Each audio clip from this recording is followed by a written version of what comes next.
everybody, it's Miss Dorothy from Room 4.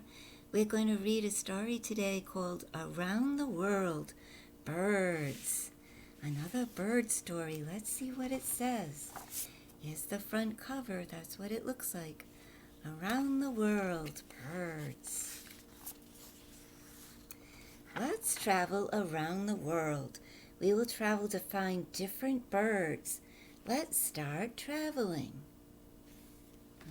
Where are we going to go? We arrive in Venezuela. We see a bird with a colorful beak. There it is. Then we travel to another location. We arrive in India. We see a bird with long feathers. Looks like a peacock. Let's travel to another location. We arrive in Cuba. We see a bird with long legs. That looks like a flamingo.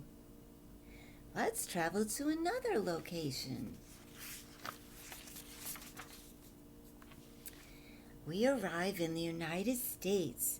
We see a small bird flying fast. What kind of bird is that? Let's travel to another location. Oh, we arrive in Canada. Looks very cold there. We see a white bird in the snow. I think it might be an owl. Let's travel to another location. We arrive in Kenya. We see the largest bird in the world. Look at that.